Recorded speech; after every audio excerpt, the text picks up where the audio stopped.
In Masechet Sukkot in Daf Chavter Amur Aleph, it speaks about whenever we have a solar eclipse, Rabotai, whether it happens to the sun, whether it happens to the moon, whether it happens to the stars. Correct? Solar eclipse basically means that when the sun gets covered by the moon.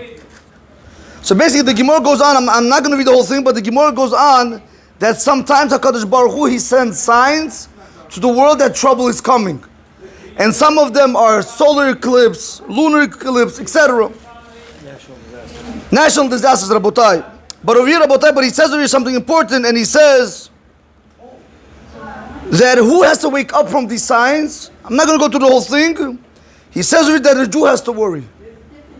Let me just read the law. He says, Lo basiman ze ele bishvileni yuter mishar umot.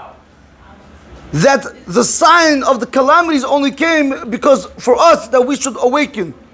He goes on to explain many things, Rabotai, which I do not want to go into, but I want to try to show you guys over here a very important concept. That whenever we see signs of calamities or chasr, things like that, like what's going on, it's a sign for us to wake up and not just continue living like sheep. But Rabotai, he says something over here, the Gemara says something beautiful. It says, "Ubizman sheYisrael osim retzuno shel makom." Whenever the Jewish people do what Hashem wants, you do not have to be afraid of any sign that says that there's going to be calamities. You don't have to be afraid of anything. Rashi explains over here, what does it mean that you're going to do the will of Hashem? He brings a pasuk to say not to do the will, not to be like the other nations. So he says like this: El derech hagoyim al talmidu, the ways of the goyim do not learn. La'asor kimasehem, to do like their ways. Umishit asur rotzonam me'otot hashamayim al techatu. If a person follows in the ways of the other nations, he wants to be like them, Rabotai.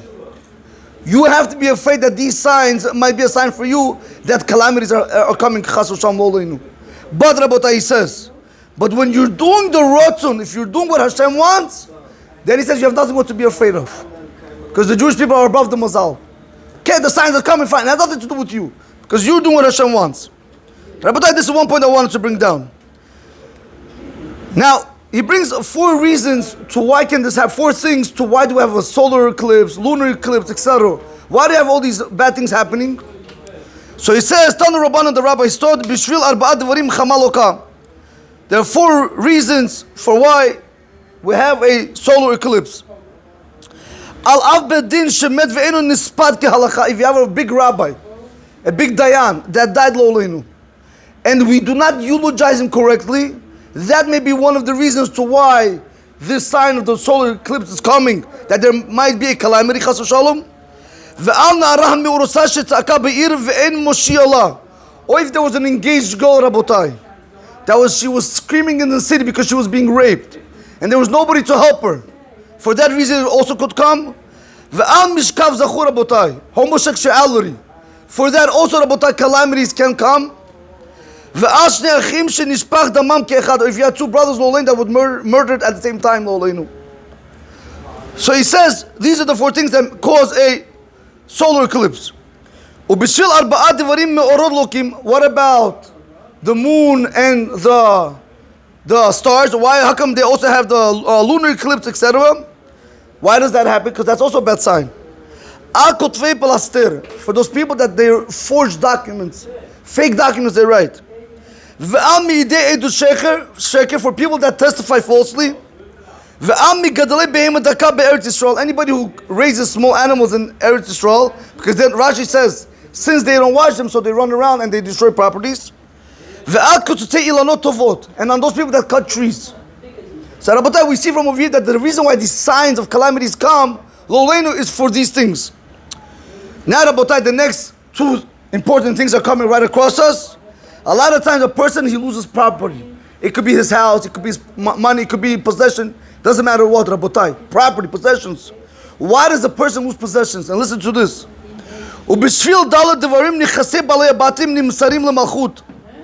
Because of 4 things, properties of a owner, meaning of a person, they're handed down to the government.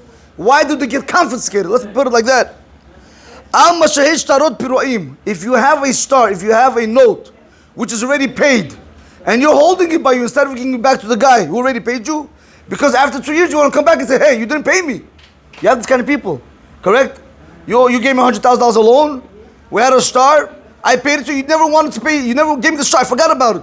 But you're holding it because after 2 years, I'm not going to remember. You're going to come back to me. Because of this, a person can have his stuff confiscated.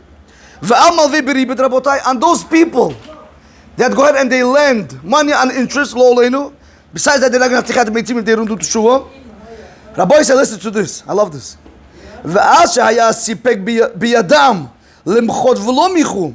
Rashi says over here, these Balibatim that were so rich, they had strength in their power to protest against people that were transgressing Averis, and they didn't do it. Had they rebuked, they would have listened. Why? Because when a person is rich, people listen. But the fact that he didn't do it, because of that, his stuff is going to get confiscated. Hashem gave you wealth for a reason. Not to be quiet and everything nice and tzedakah and Hashem gave you wealth so you can also open your mouth and tell the Jewish people, this is wrong, we got to change. Somebody came up with a beautiful idea. I was in a bar mitzvah yesterday. Why don't we have a gemach in America, in Queens, in Jamaican states, Rabotai, where you have people, instead of throwing their money everywhere and building and trying to be better than one another, build a gemach, Rabotai, where people will collect millions of dollars and start donating that money to Talmidei Chacham who need it, for their rent, for their tuition. Let boys sit and learn Torah. Why don't we do that? We waste on everything else. We think the buildings are going to stay behind us. Rabotai. Anyway, I thought it was a brilliant idea. Those people that pledge that they're going to give tzedakah, and they don't give tzedakah, Rabotai, these people also, their properties will get confiscated. When you pledge something, make sure you say billionaire, because if not, you're looking into big trouble. And Rabbi said, we're going to conclude with this, and he says like that. Amar Rav said like this, Bishvil arba devarim nichasei balabatim yotziim litmi'on. You ready for this? 4 reasons, Rabotai, why people's properties, how do you say, they get dwindled and they vanish. They get lost. He doesn't even know where it went. It could get sunk in the boat. It could get buried. Nobody knows. Like, Lola, I don't know. If mamash vanishes. So Aruch HaNer wants to learn, also gets confiscated, meaning the government can also take it away. But listen to this, Rabotai, this is sad. And how many of us do this? Amar Rav Bishul arba dvarim nichsei balabatim yotzim litimon al kovshei sachar sechir. Rabotai, how many of us postpone the workers, the laborers' wage? Come back tomorrow. You have the money, give it to him. You don't have the money, make sure you get it and give it to him. Rashi says, why? Why this type of person? Why is Hashem going to take away his property? Why is he going to vanish? Because why are you troubling another Jew? Why are you troubling another person? You know how you have workers. Zaftra, come tomorrow. Why? Give it to him now, let him go home. No, tomorrow. Anybody who holds wages, Rabotai, they're looking at this lo leinu. If a person withholds a laborer's wage completely, altogether, he wants to teach him, I'm not paying him $1. Where does he think he is? I'm going to teach him. He thinks that. Listen to this. What about the people, the bosses, that they throw the yoke from their own shoulders? And they put it on their friends. Instead of taking care of the problem themselves, they give it to other people to do the problem, to take care of the problem. But listen to this. Elon, you ready for this? I would have never thought of this. On being haughty, a person's possessions will vanish. Money, car, house, buildings, everything is going to go. You think you're going to leave it for your children? You're such a big Baal Gaiva. Everything is going to vanish. Connected kulam. Can you believe it? Out of all the things, withholding wage, not paying on time, of all the things, gossip, being haughty is worse than everything. Being haughty is worse than everything. That leads to all those characteristics. But he says that the fact that a person gets, that's even worse than all the other ones. Egotistic, you're saying? Like being egotistic, yeah. Rashi, let me read Rashi for you. Rashi says, "Ve'al gasei ruach." You ready? Those private shemitgaim u'mishterarim al achechem. People, these bosses, they pride off and they rule over their brothers. Yeah, they didn't matter still. Yeah, no respect, Rabotai. Bishvil Osham, because they have so much wealth. Because they have so much wealth, they think they have a lot of power and they can do whatever they want. Once again, You forgot who gave you that power. Hashem, not you made it. That's what he says. But if this boss, but if he's humble, Rabotai, how many bosses you have? I've seen many people, you don't even know how much money they donate. They look so simple outside, nothing, no show off, nothing. But Anavim, but those people that are humble, Kitiv, the Pasuk says, V'anavim yirshu aretz, the humble will inherit the land, V'it'anagu al rov shalom. And they'll take pleasure in the great peace that there's going to be. So we see from Rabotai something very critical. Huh? Hadran Allah. Hadran Allah Hayasham, can? Rabotai, but we see over here, honestly, Rabbi said we have to be very, very careful how we deal, especially with our employers. And not to try to chas v'shalom teach other people. And not to disrespect other people. Rabotai, I'm telling you right now, remember this rule, guys. The world is round. It's meter connect meter, measure for measure. A person, I'm using your cup. A person that could have been over here, he was poor. And a person that's rich over here, he's rich, correct? But remember, as the world, as the life turns, the person that was over here, watch this. He's over here, and this poor is over here.